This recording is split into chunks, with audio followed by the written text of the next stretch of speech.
Welcome to Audit Archive, where we run you through some of the most questionable and rather atrocious police encounters. Today, we're looking at a case where police officers intentionally refused to arrest a visibly intoxicated county commissioner for driving under the influence of alcohol after he crashed into a tree. Wait till you find out what eventually happened, as it proved that some officials really are above the law.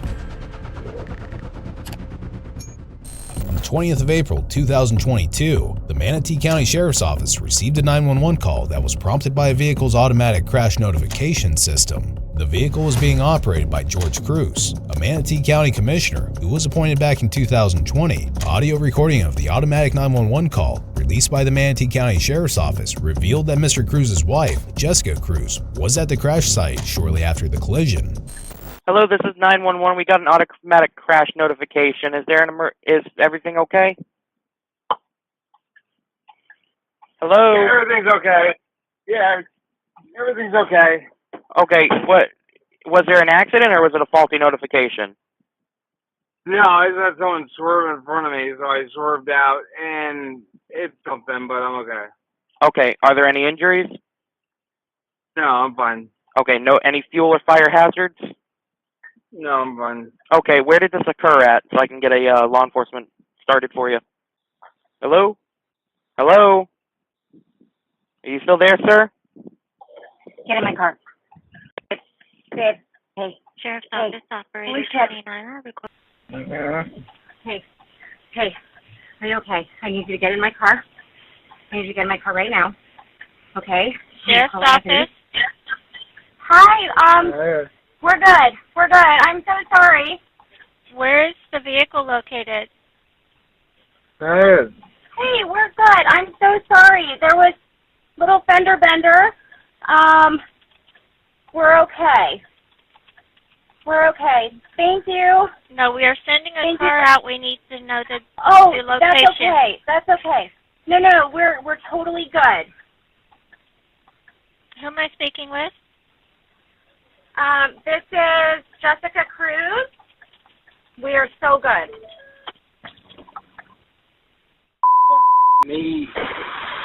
As heard in the recording, Mr. Cruz claimed that someone had swerved in front of him, which ultimately led to a collision. One important element to note is that Mr. Cruz was slurring his speech and, quite frankly, sounded intoxicated. A few seconds into the call, Mr. Cruz's wife could be heard telling him to get out of his truck and sit inside her vehicle. She also refused to give dispatchers her location, essentially avoiding the involvement of law enforcement. So, as expected, by the time a Manatee County Sheriff's deputy responded to the scene, Mr. Cruz was already sitting inside his wife's vehicle. If it appears that this incident is already fishy, then you'd be right, but watch as things get even worse.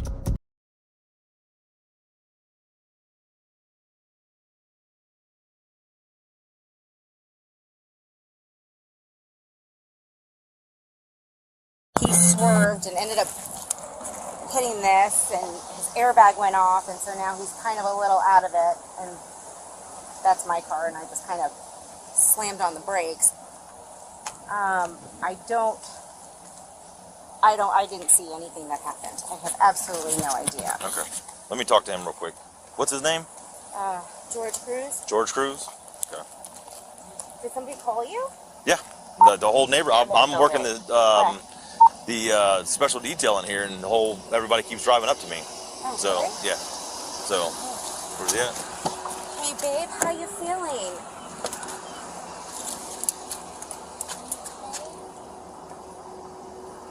Let me come around to that other side and talk to him.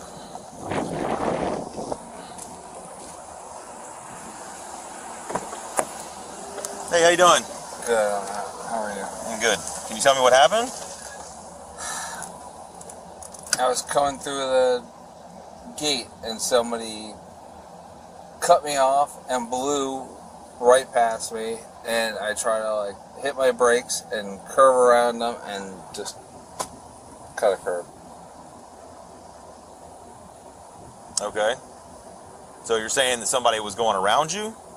Somebody cut. Our whole road's being ripped up, so right. They try to curve around me. So I hit my brakes and I just swerved over her. Okay. All right. Why's your shirt wet? What's going on with your shirt? That's sweat? That's a sweat. Cause Or from the airbag? The airbag just... Well, the airbag doesn't have water in it, so... It doesn't have water. Why is there water? Because I'm stressed. Stress? Okay. All right, we got EMS coming to check you out, okay? All right, so just stay in the car for me. Do you have your license on you? Do you need EMS?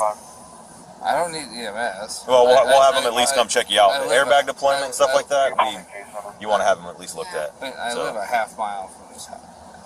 Okay.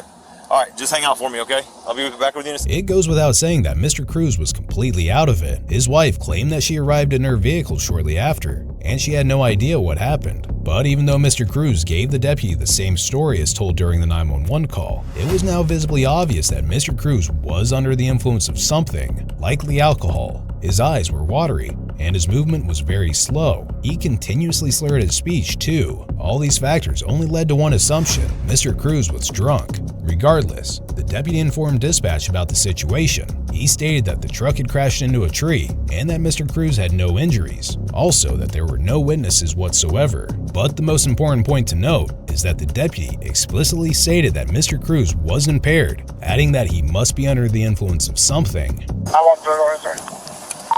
Hey, vehicle versus tree, single vehicle, no other property damage. The driver is impaired of something. However, he was not in the vehicle when I got on scene. He was in his wife's vehicle. Do we have any wheel witness or calling out on scene? No, 54. Nobody stayed. So we have no independent witness. I just wanted to run it by you guys and be sure that we weren't going to do anything with it. Now, at this point, the only reasonable course of action for any officer would be to conduct a DUI investigation. This is because Mr. Cruz was very clearly intoxicated, and what sealed the deal was the fact that the deputy was well aware of this too. So, it initially appeared that the deputy was about to conduct an investigation, but things turned out to be different soon enough. All right, 10-4. I'll get a patrol unit to come work the crash.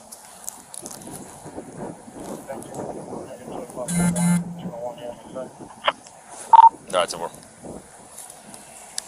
North.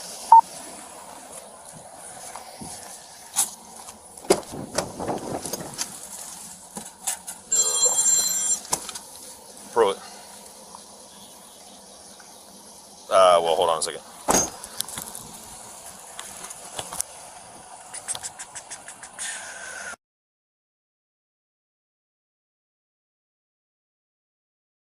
As seen in the footage, the deputy received a call on his personal mobile phone from an unidentified subject. Then, the deputy was heard telling the caller to wait while muting the body cam, so their conversation remained confidential. Their conversation lasted for approximately 1 minute, and the deputy's body cam remained muted for a few more minutes while he appeared to briefly search through Mr. Cruz's truck.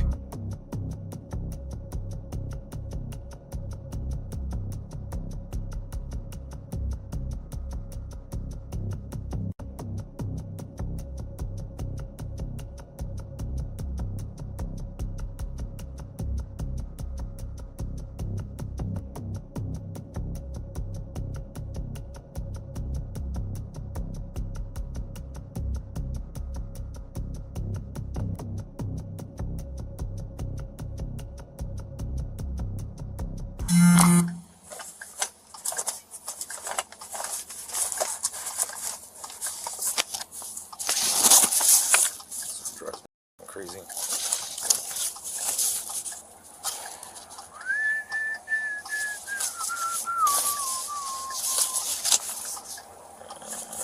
There it is. 11. Winner, chicken dinner. Go ahead. 74, 10 P valid, 1027. 10-4, thank you. 31165, another. My name. Go ahead.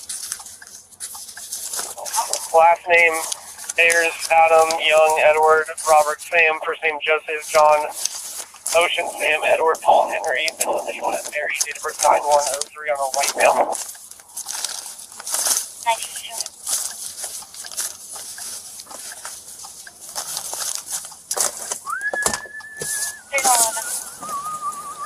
Go ahead. 1054, 10 P valid, 1027.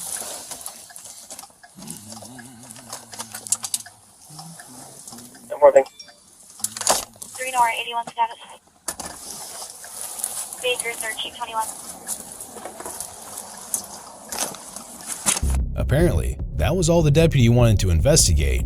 After very quickly searching through the front seats of the truck, the deputy walked back to Mrs. Cruz and asked her to provide him with her husband's license. This raises a question: why is the deputy speaking to the suspect's wife instead of the suspect himself? In a usual DUI investigation of this nature, officers are only concerned with the suspect who was involved in the collision, not a second person, even if it were their spouse. Does he have his license on him? Yes. Can I get that from get his Someone license. go ahead. Yes. Give your license, please. Charles, Cole, Ida, There you go. Thank you. first name Jessica, John, Are you still the date and place address? Yes. Yes. In fact, our daughter just drove by with 2891. her soccer teammate, and she got all freaked out. Go ahead and call a tow truck. Start getting that on the way. Instead of proceeding with the investigation, the deputy simply told Miss Cruz to call for a tow truck so they could get the wrecked vehicle out of the crash site. One could argue why the deputy didn't conduct the usual field sobriety test that determined whether a driver is under the influence or not. This is especially concerning since Mr. Cruz was not only visibly drunk, but the deputy himself was sure about it, as we've already seen. So it made no sense for the deputy to completely neglect such an important element of a DUI investigation. However, this is where things became even more concerning. Mrs. Cruz made the ridiculous request of taking her husband home so he could settle down. Watch how the deputy responded to this request. Can I bring him home so he can settle down, and then I'll handle this tow truck situation? We're right here on Daisy. This is Daisy. What do you mean? Like you're gonna drop him off at home and then? And then he can go home with my daughter. Just drove by Okay. with her soccer teammate. Yep, that's So, fine. can I drop him off with her? Yeah, that's fine. I can handle this? Yep. Thank you, sir. I'll be right back. You want my license? No, you're fine. At this point, it becomes more than obvious that Mr. Cruz was being treated very differently compared to how a usual citizen would be treated during such an encounter. To put it simply, Mr. Cruz, who was drunk, had crashed into a tree because of his impairment, and the deputy knew that he was drunk. But instead of investigating the ordeal by conducting tests, the deputy essentially let him go home without any consequences at all. In fact, he barely even spoke to Mr. Cruz throughout the encounter. In Manatee County, it stated that most DUI investigations follow the usual protocol. The police pull you over, ask you some questions, and then ask you to get out of your car. The police then ask you, or give you the opportunity, to perform the field sobriety test, and they test your blood alcohol concentration using a breathalyzer. In this case, however, none of that happened. Now watch as the deputy spoke to another officer who was driving by and blatantly admitted for the second time that Mr. Cruz was drunk. Are you? The dude freaking crashed into a tree. Dude, did you miss the road? No, he's drunk. Just Just can't do a DUI because nobody can put him behind the wheel. When I got here, he was in his wife's car. Oh my god. He's a very. Are you here to work the crash? No, I'm going to work. I'm going to be late today. Oh, that's right. You're on the island. Hey. I forgot about that. Don't let me piss this guy off. Yeah. Hey, congratulations, man. Hey, man, you too. I'm glad you're out there. All right. Sure, that's relaxing.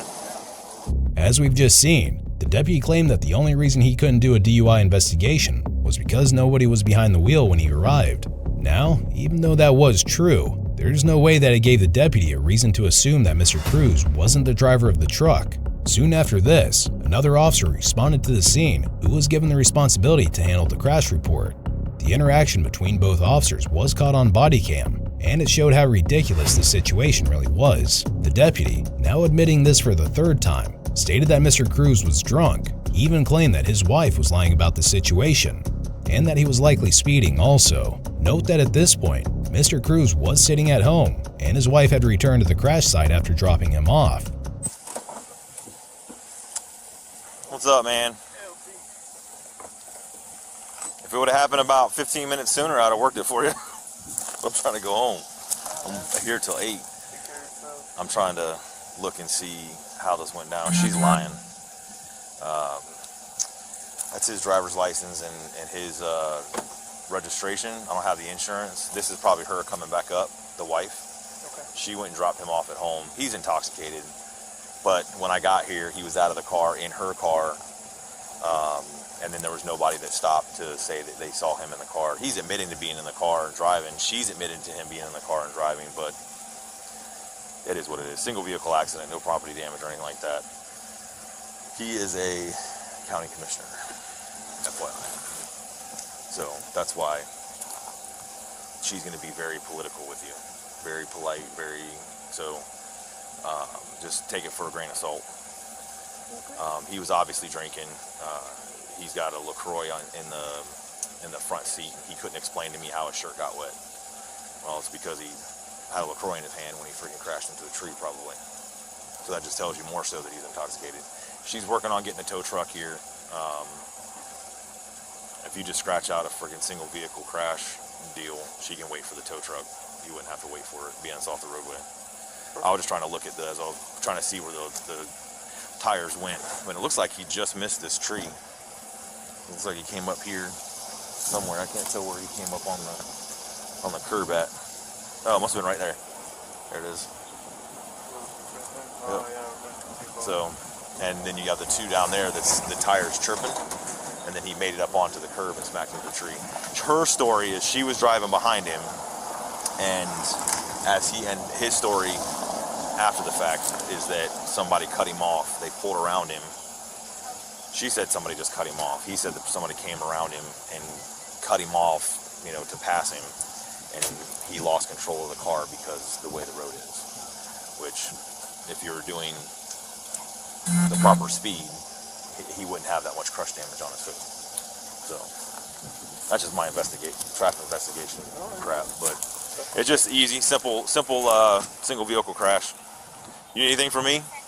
All right. The officers had every reason to charge Mr. Cruz with DUI, but completely neglected it. However, after the officers spoke, the deputy did mention the possibility of Mr. Cruz being arrested for DUI. Watch as he explained this to his wife, who was quick to make excuses. Okay, this deputy's going to do a traffic crash, single vehicle. You understand your husband could go to jail for intoxicated driving, so you need to just talk to him about that. He's obviously impaired. It's obvious. This kind of crush depth for this kind of crash, he was not doing the speed limit that this road requires. If he's saying that somebody went around him... I will say, though, that this asphalt has been a complete show. Oh, I agree. And if you get one wrong swerve, it can cause you to go, and people are to a degree. If you're driving the speed limit that he should have been driving, that would not have been the case. You can hold control of your vehicle. It's not that slippery. I've driven up and down this road for the last 4 hours, okay, at the posted speed limit, and I've had no issues controlling my vehicle. Hello? Okay. Oh, I'm so sorry. Hang on one second. So just be mindful of that. I know who your husband is, okay, and this could have turned out very badly, and he just needs to be more cognizant of that. Yes. All right, whether or not somebody cut him off or not, we'll take that with a grain of salt. But the speed that he was driving was not the speed limit. It was well over the speed limit because there's over 2.5 feet worth of crush damage on this tree. This truck only weighs about 6,000 pounds. I'm a trained traffic investigator. That kind of crush depth would not have happened if he was only traveling at 25 miles an hour. Okay? So, there's no reason why he should have been driving, especially if you were right behind him. I mean, you guys are very aware of how this law works. You're very smart people, Of course. There's no reason he should have been driving. You guys have to be mindful of that because then our hands are tied, and then we have to make phone calls, and other people have to be involved, and it puts everybody into a really crappy scenario, and I don't want to be there. The benefit here is that nobody out of the 7 people that stopped and told me about this, nobody stayed to say he was in that car. Had that been the case, my traffic units would have been here, worked the crash, worked the DUI, and he would have gone to jail. Because he was obviously impaired. Nobody that's driving a car that has all their faculties about them wouldn't know where the water came from on his truck, on his shirt. It's because he had a drink in his hand, and when he crashed, the drink went all over him. And an airbag, this crash in and of itself, and the airbag wouldn't put somebody into that big of a loop that he didn't know what happened, and it's because he's intoxicated. So please, please, please have a very candid conversation with him about it. That this could have been very, very bad for him. Yeah. Okay? I don't appreciate not given factual points about what happened, I've never been in this situation. I know, okay? I know, and that's why I'm telling you. The way to get out of this situation is nobody drives. We have Uber, we have Lyft, we have places that'll pick up your car and tow it for free. You're with him. I imagine you were with him. I was a couple minutes behind him. Okay, so. Thank you. Okay. Thank you. All right. Thank Just you. please. I don't ever want to have to do this to a public official at all. Okay. All right. He's going to do the crash. It should be fairly quick. He probably won't stay. You'll just have to stay and wait for the tow truck to get here and pull the car off. Yep. There's no property damage or anything, so Greyhawk doesn't even have to be involved. So it should just be you and your insurance at this point. Okay? Okay. Thank you. All right. Be careful. Thank you. As seen in the footage, the deputy stated that he was aware of who her husband was, and finally made it clear that he should not have been driving at all. He also added that she was lucky that none of the 7 people who reported the incident stood around the crash site to be considered witnesses. The most concerning part, however, was that the deputy admitted that he would never want to arrest a public official. Ultimately, Mr. Cruz was not charged with DUI that night.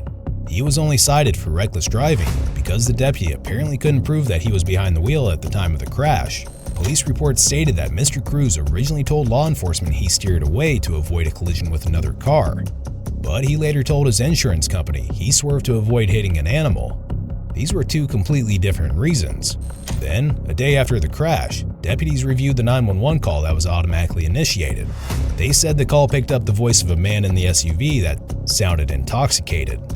Following this, in June 2022, approximately 2 months after the crash, Mr. Cruz was finally charged with DUI, largely based on statements he made that night that were captured on the body cam video.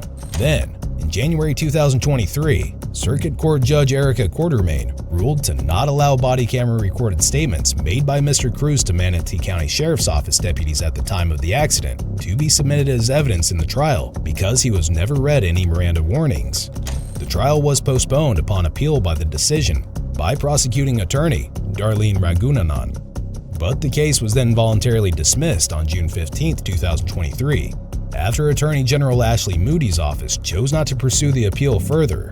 Mr. Cruz now faces no consequences whatsoever. Be sure to check out our previous video, where we cover another outrageous police encounter